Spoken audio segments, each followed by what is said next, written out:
Hola a todos. En los próximos minutos vamos a hablar de la Guerra de Corea, la misma que comienza en el año 1950 y termina en el año 1953.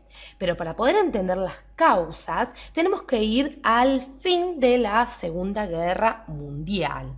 Porque después de que Japón fue derrotado en la misma, el norte de la península coreana va a ser ocupado por los rusos, por la Unión Soviética, y el sur, esta parte, va a ser ocupado por los americanos, es decir, por Estados Unidos, estableciéndose la división a partir del paralelo 38, como estamos viendo aquí. Esta división ocurrió precisamente en el año 1945, ¿sí? Marquemos que en ese año fue la división. Y el estallido de la Guerra Fría, es decir, ese gran enfrentamiento que hubo en el siglo XX entre el comunismo y el capitalismo, entre la Unión Soviética y Estados Unidos, dividió entonces a Corea en dos porciones. Una Corea del Norte, que a partir de 1948 fue reconocida como una república popular, vamos a ponerlo así, una república popular, es decir, mejor dicho, una dictadura de corte comunista que tenía al mando al señor Kim Il-sung. Y por el lado de Corea del Sur, les cuento que Corea del Sur estaba organizado bajo una dictadura más pro-occidental, por decirlo de alguna manera. Claro está, un corte más capitalista, que estaba al mando del señor Syngman Rhee. Pero no nos demoremos más y vamos a ver a estos dos señores que estamos nombrando hace algunos segundos. Aquí lo tenemos al señor Syngman Rhee y aquí lo tenemos al señor Kim Il-sung. Muy bien, entonces nosotros decíamos que cada uno por su parte se ocupaba de una porción de Corea. Pero un año después, en 1949, vamos a centrarnos aquí, un hecho va a cambiar la situación del continente asiático. ¿Qué va a pasar? Bueno, va a pasar algo en China. Va a estallar la revolución china y va a triunfar la revolución china.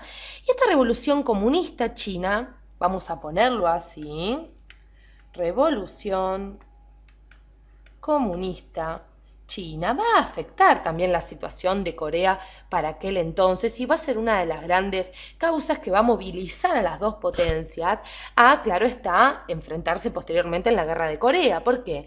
Porque se va a sacar del poder en China al gobierno nacionalista de Chiang Kai-shek. Y se va a poner en el poder, por decirlo de forma rápida, al señor que vemos aquí, al comunista Mao Zedong. Entonces, con Mao Zedong en el poder en China, la situación va a cambiar. ¿Y qué va a pasar? Rusia no se va a quedar con los brazos cruzados, porque viendo la victoria maoísta, en 1950 va a decir, vamos a apoyar a Corea. Ante esto, en el año 1950, Rusia apoya a Corea del Norte. Apoya a Corea del Norte ante la inminencia de cualquier enfrentamiento.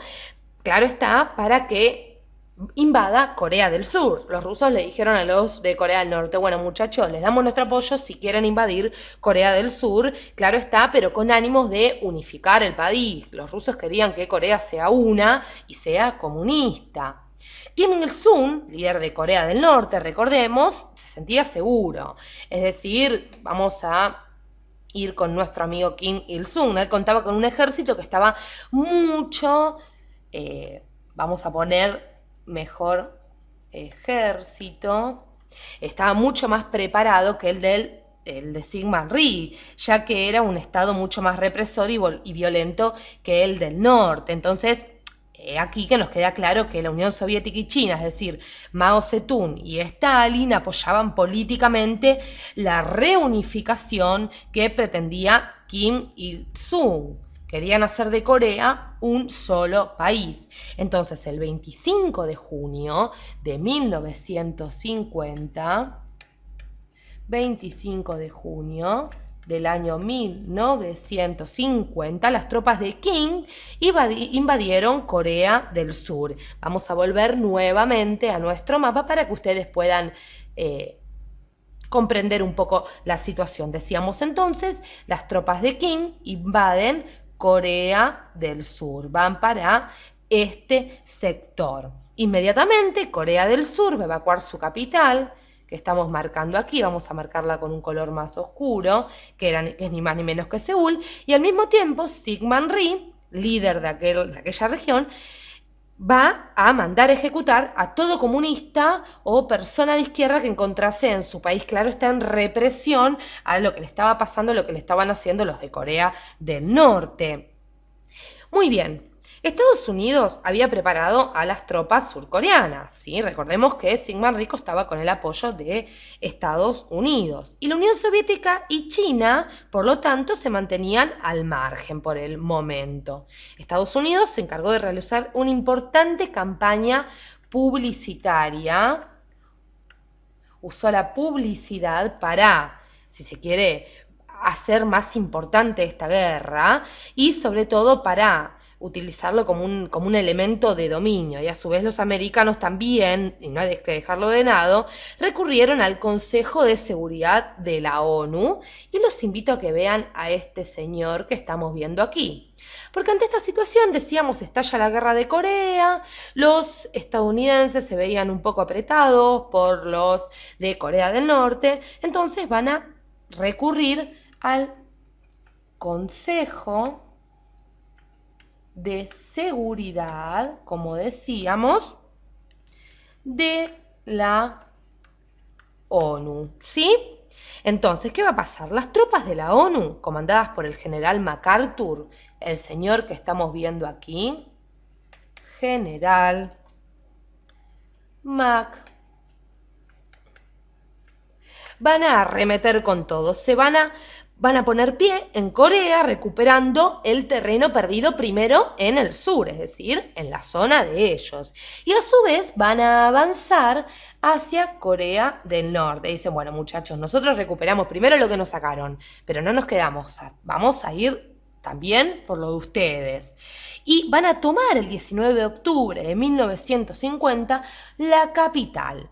Ahora bien, cuidado, porque 3 días antes las fuerzas chinas atacaron las tropas de Corea del Sur. Recordemos que China apoyaba a Corea del Norte junto con la Unión Soviética. Y en noviembre entonces China, atacaron otra vez e hicieron retroceder a los estadounidenses hasta el paralelo 38. Recordemos el paralelo que dividía a las dos Coreas.